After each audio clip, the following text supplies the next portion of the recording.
इंसान के रूप में भेड़िया हो तो उसे पहचानना बहुत मुश्किल है। अगर कोई दाढ़ी वाला बड़ा सा ट्रंक नुमा बदमस्त हाथी जैसा आदमी आधी रात को किसी नाके पर शराब की हालत में दूध पकड़ा जाए और बाद में पता चले कि ये तो पाकिस्तान का मशहूर और मारूफ नामवर आलिम है, तो सोचे ऐसे आलिम का आलम क्या होगा। जो सबका दोस्त होता है वो किसी का दोस्त नहीं होता। ऐसा शख्स मुनाफिक आजम होता है। मुनाफिकों का सरदार वो होता है जो हर सरदार का वफादार होता है। हर सरदार के साथ इतनी ही शद्दोमद के साथ अपनी वफादारी का ऐलान करता फिरता है, मगर कभी कभी ऐसा इंसान सरेआम रुस्वा हो जाता है। वो कहते हैं ना, जिसके गुनाहों का गड़ा बढ़ जाए वो खल्के खुदा के सामने जाहिर हो जाता है। बंदे का जब जमीर मुर्दा हो चुका हो तो फिर मुस्तूफ ताहिर अशरफी वाली शक्ल हो जाती है। तहरीक इंसाफ से ओहदा लेकर तहरीक इंसाफ से गद्दारी करने वाले एहसान फरामोश मुल्ला की साहबजादा हामिद रजा के हाथों तारीखी बेइज्जती और छतरोल हुई है। साहबजादा हामिद रजा ने मरियम नवाज की तर्जुमानी करने पर ताहिर अशरफी की क्लास ले ली। इनका कहना था कि आप लीगी नहीं है तो फिर आप क्यों मरियम नानी को डिफेंड कर रहे हैं। टीवी टॉक शो में एक अजीब सी सूरत हाल बन गई जब साहबजादा हामिद रजा और मौलवी ताहिर अशरफी ने एक दूसरे के कपड़े उतारने शुरू कर दिए। ये इज्जत के कपड़े हैं जिसके पीछे इंसान छुप कर बैठा होता है। ताहिर अशरफी के करतूतों को भी साहबजादा हामिद रजा ने सरेआम खोलना शुरू कर दिया तो ये शख्स भी अपने आपे से बाहर हो गया। हामिद रजा साहब ने भी अशरफी की खूब छतरोल की और ऐसे में बिल्कुल ठीक मिसाल जावेद हाशमी की मिसाल देकर बताया कि बेवफाई क्या चीज होती है, बेवफाओं का हाल क्या होता है। क्लिप देखें। अल्लाह ताला ने हमें इन मंसूबों से बहुत बाला तर रखा है।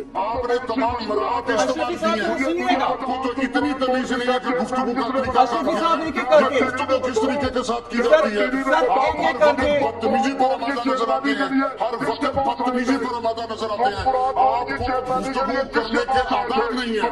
आपको ये नहीं पता कि जब आपकी गुफ्तगू के दरमियान कोई आदमी नहीं बोला तो आपको बोलने का हक नहीं है। आपको शर्म आनी चाहिए। बतौर चेयरमैन मुत्तहिदा उलमा बोर्ड के ओहदे पर सरकारी मरात लेने वाला ताहिर अशरफी कहता है कि मैं कोई मरात नहीं ली। हालांकि मुसूफ ने 2 दिन पहले पंजाब हुकूमत की गाड़ी और मरात वापस दी। ताहिर अशरफी की हकीकत कौम के सामने है। एक है मौलवी डीजल और एक है मौलाना ताहिर अशरफी। कुछ लोग अपनी जात में अंजमन होते हैं, कुछ अपने आप में जिल्लत का निशान होते हैं, कुछ इस्लाम के माथे पर जिल्लत और रुसवाई का टैग होते हैं। ऐसे लोग हैं जिनके होने से दीन मजहब सब रुसवा हो जाते हैं। इन मुनाफिकीन के चेहरे देखकर लोग इस्लाम जैसे अफाकी मजहब से डर जाते हैं। ये मजहब का बदतरीन चेहरा है। मुनाफिकत की अगर कोई इंसानी शक्ल होती तो यही 2 चेहरे होते। इस पर इतनी डटाई से अपना दिफा करते हैं कि दिफा को भी खुद पर शर्म आ जाती है। इन दोनों उलमा हजरात को इक्तदार का नशा है। इस नशे के बगैर इनको दौरे पड़ते हैं। फिर ये मुल्क की कौमी अलाकाई सब मफादात को कुर्बान करने पर तुल जाते हैं। इनकी जबान, इनका इखलाक और इनकी गुफ्तगू सुनकर महसूस होता है कि बाजारे हुस्न में बैठी जिस्म फरोश नायिका को आज रेट अच्छा नहीं मिला। मौलवी डीजल को तो किसी न किसी तरह इक्तदार से खैज खाने को उतार दिया गया, मगर मौलवी अशरफी ने अभी तक कुर्सी को सख्ती से थामा हुआ है। कुर्सी का नशा ही ऐसा है। घर, गाड़ी, तनख्वाह, नौकर चाकर, मरात, किसका दिल करता है कि वो उसूल परस्ती के पीछे इन सब को छोड़ दे। इंसान वैसे भी बेकार हो और जिंदगी में इसका कोई मसरफ ना हो तो इसके लिए सरकारी कुर्सी बेहतरीन जगह है। इस कुर्सी पर बैठकर इसे मजबूत करने के तरीके सोचता रहे। एक हुकूमत जाए और दूसरी आए तो इसको इसके साथ अपने मरासिम किस तरह पक्के करने हैं, दूसरी जाए तो नए आने वाले हुक्मरानों के साथ किस तरह अच्छे ताल्लुकात रखने हैं, इसका कुछ बंदोबस्त किया जाए। और जब अपनी जिंदगी गुजर जाए तो अपने बच्चों को अपनी जगह पर बिठा दिया जाए। फिर ताउम्र वो इक्तदार के मजे उठाएं और अपनी नस्लों के लिए रास्ते हमवार करें। इस सामने मुल्क, कौम, नजरिया सब जाए भाड़ में। मौलवी अशरफी को साहबजादा हामिद रजा ने सिर्फ आईना दिखाया है। साहबजादा ने इमरान खान हुकूमत में काम किया और जब इमरान खान की हुकूमत खत्म हो गई तो वो भी अपने ओहदे से मुस्ताफी हो गए। मगर वक्त ने देखा कि मौलवी ताहिर अशरफी इमरान खान से पहले भी हुकूमत में थे और जब इमरान खान की हुकूमत गिरा दी गई तो नई इम्पोर्टेड हुकूमत का भी हिस्सा बने रहे और पूरे शद्दोमत से बने हुए हैं। इमरान खान की हुकूमत से भी इनके गहरे मरासिम थे और मौजूदा हुकूमत से भी इनके गहरे रवाबत है। नई आने वाली हुकूमत से भी इनके मरासिम और रवाबत ऐसे ही शद्दोमत से होंगे। वो कहते हैं ना कि तू किस पांडे का टक्कन है, तो मौलवी ताहिर अशरफी के लिए कहा जाएगा कि ये हर पांडे का टक्कन है। हर बर्तन की गर्दन पर फिट बैठ जाते हैं। इस आदमी के अंदर कोई उसूल परस्ती या कोई अना नहीं है। सऊदी अरब से इसके ताल्लुकात मिसाली हैं। इमरान खान की हुकूमत बनी तो इमरान खान और सऊदी अरब में ताल्लुकात कायम करने के लिए मौलवी साहब ने कलीदी रोल अदा किया। फिर इम्पोर्टेड हुकूमत आई तो इसके साथ मिलकर इमरान खान की साबिका हुकूमत को लांतन का निशाना बनाते रहे। 27 रमजान को मस्जिद नबवी के इहाते में जब मरियम रंगबाज पर लोगों ने फिक्रे कसे तो मौलवी साहब ने ये जाने बगैर कि इसमें पीटीआई शामिल है या नहीं, इन्होंने पीटीआई के खिलाफ सख्त बयान दिए। बादशाह मस्जिद नबवी का ये वाकया मरियम रंगबाज और राना सना की सोची समझी साजिश का नतीजा निकला। आबिद शेर अली ने इस काम के लिए बिलखसूस बंदे लंदन से भिजवाए। ये राज कभी भी ना खुलता अगर सऊदी हुकूमत फौरी तौर पर खुद एक्शन ना लेती। इन्होंने फ्रांसी के जरिए नारेबाजी करने वाले बंदे पकड़े जिसमें नू लीगी भी पकड़े गए। इन्होंने हुजूम की नफ्सियात के मुताबिक नारे लगाए और लोगों ने देखा देखी इसमें अपना हिस्सा डाला। बाद में पाकिस्तान की इम्पोर्टेड सरकार की तरफ से नू लीगी अरकान पर कार्रवाई न करने की दरखास्त की गई, मगर सऊदी अरब के कवानीन सख्त हैं और मुलजिमान के सिलसिले में इस तरह की सिफारिशात कबूल नहीं की जाती। इसके बाद इन नारेबाजी करने वालों के खिलाफ जुर्माने जुर्माने और कैद की सजा सुनाई दी गई। मौलवी ताहिर अशरफी से भी पीटीआई के खिलाफ बयान दिलवाया गया और पीटीआई के दौर में इक्तदार के मजे लूटने वाले अशरफी ने इनके ही खिलाफ अपनी जुबान से खूब जहर उगला। इन बयानात को इमरान खान और दीगर के खिलाफ तौहीन मजहब का पर्चा करने के लिए इस्तेमाल किया गया। इक्तदार को तवालत बख्शने के लिए इस तरह के ट्रंक और ड्रंक मौलवी हजरात किसी भी हद से गुजर जाने में आड़ नहीं समझते। इसीलिए तो इनके लिए कहा जाता है कि इनके अंदर उसूलों की पासदारी नाम की कोई चीज नहीं होती। ये उस मशरूब की तरह है कि जिस सांचे में डाले जाएं उसी में डाल जाते हैं। साहबजादा हामिद रजा ने मस्जिद नबवी के वाक़े और बादशाह इमरान खान पर दीगर मजहबी हमलों की भी शदीद मजम्मत की। इन्होंने बजात खुद इमरान खान के साथ मुलाकात की और इन्हें इस मजहबी मुनाफरत के झूठे प्रोपेगेंडा के खिलाफ अपने साथ की यकीन दहानी भी कराई। नून लीग ने इमरान खान के गिर्द झूठे प्रोपेगेंडा का जो जाल बिछाया, इसके खिलाफ साहबजादा हामिद रजा का किरदार मिसाली था। इन्होंने हुकूमत वक्त की चापलूसी की बजाय हक और सच का साथ दिया। साहबजादा हामिद रजा ने इमरान खान के खिलाफ मजहबी मुनाफरत को हवा देने की शदीद मजम्मत करते हुए कहा कि मुजरिमों और करप्ट किरदारों पर मुश्तमिल हुक्मरान इत्तेहाद मजहबी इंतशार चाहता है। सरबराह सुन्नी इत्तेहाद काउंसिल का कहना था कि चेयरमैन तहरीक इंसाफ की खिदमात बेमिसाल और काबिल तहसीन है। सियासत में मुसलसल शिकस्त से दो चार गिरोह ओछे हथकंडों पर उतर आया। इन्होंने कहा हुक्मरान इत्तेहाद को मुतनब्बे करते हैं कि ऐसी कोशिशों को कामयाब नहीं होने देंगे। इनकी नालायकी और नाअहलियों से मुल्क पहले ही माशी बदहाली की दलदल में है। इमरान खान के इत्तेहादी हैं और हकीकी आजादी के तहरीक में साथ देते रहेंगे। 2021 में जराये के मुताबिक ताहिर अशरफी के खिलाफ मजलिस शूरा को मुसलसल शिकायत मिल रही थी, जिनके बाद शूरा ने इनकी निगरानी शुरू कर दी थी। शिकायत के साबित होने के बाद शूरा की जानिब से इकदाम किया गया है। मुसलसल शिकायत के बाद पाकिस्तान उलमा काउंसिल की मजलिस शूरा ने हाफिज ताहिर अशरफी को पाकिस्तान उलमा काउंसिल की चेयरमैनशिप से फारिग कर दिया, जबकि पाकिस्तान उलमा काउंसिल की मजलिस शूरा ने ताहिर अशरफी को विफाकुल मसाजिद पाकिस्तान, तहफ़्फ़ुज़ मदारिस दीनिया पाकिस्तान और विफाकुल मदारिसुल अरबिया के ओहदों से भी माजूल कर दिया है। अल्लामा ताहिर अशरफी इंतहाई लालची मतलबी मजहबी स्कॉलर हैं, जो मौलाना फजलुर रहमान की तरह हर हुकूमत में सरकारी ओहदों पर फाइज रहना चाहते हैं और सहूलियात और मराद का भरपूर फायदा उठाते हैं। अवाम ऐसे मफाद प्रस्त मजहबी रहनुमाओं से नफरत करती है। ना ये दीन के होते हैं और ना दुनिया के होते हैं। सीधी सी बात है, जब खान साहब के साथ था तो इज्जत थी। इसने और जिसने खान को धोखा दिया आज वो हर लिहाज से जलील है। अशरफी सिर्फ अशरफियों पर चलता है। इसे अब अशरफियां नून दे रही है तो इनके साथ हो गया। इसके साथ मौलवी लगाना भी मौलवियत की तौहीन है। दुनिया का लालच जिन लोगों के दिलों में भरा हो वो किस तरह दीन की कोई खिदमत सार अंजाम दे सकते हैं। ना ये मुसलमानों के लिए कारआमद है और ना ही गैर मुस्लिम के लिए किसी हिदायत और रहनुमाई की वजह बनते हैं, बल्कि ये वो हैं जो इस्लाम के माथे पर कलंक का टीका है। इबरत अंगेज बात यह है कि कैसे कैसे लोग दीन के ठेकेदार बने हुए हैं। ये भी एक क़यामत है। अल्लाह पाक हम सबको हिदायत दे, आमीन। हर दे का चमचा है ये अशरफी, हर दे का ढक्कन है ये। कई बार नाकों पर शराब में दूध पकड़ा जाता है, माफी तलाफी के बाद छोड़ दिया जाता है। ये शख्स हज और उम्रे का काम भी करता रहा है, मगर चूंकि इसमें पैसे नहीं बना सका इसलिए इसने वो काम छोड़ दिया। एक मशहूर मुसन्निफ ने इस पर एक आर्टिकल लिखा है जिसका नाम है चपड़ासी से तख्ते शाही तक। इस मजमून को पढ़कर कोई भी इंसान अशरफी के करतूतों से अच्छी तरह वाकफियत हासिल कर सकता है। किस तरह ये एक चपड़ासी से तरक्की करते हुए शरीयत काउंसिल का ओहदेदार बन गया। मुजाहिदीन को सरहद पार कराने में भी मुलविस था। कई मुजाहिदीन को पैसे लेकर इसने पकड़वा दिया। दरअसल पैसा ही इनका खुदा है। इसके लिए इन्हें अपने बच्चे भी बेचने पड़े तो बेच देंगे। ये आदमी खुफिया कुव्वतों का टऊट है और इन कुव्वतों की वजह से ही ये हमेशा किसी न किसी तरह पाकिस्तान के ईमानों में मौजूद रहा है। देखा जाए तो प्रोग्राम में मुसलसल बोलकर दोनों ने जहालत का सबूत दिया है। इतने इतने बड़े ओहदों पर पहुंच गए, मगर जहनियत वही बचगाना है कि अगर मैं चुप हो गया तो जलील हो जाऊंगा, लिहाजा बोलते रहे, चाहे किसी को समझ में आए या ना आए। शोर तो डाल ही जाएगा। मगर साहबजादा हामिद रजा साहब ने जिस तरह इस मोटो की तबीयत साफ की है, अल्लाह नजरे बद से बचाए और फसादियों के शर से महफूज रखे, आमीन। Thanks for watching. Allah Hafiz.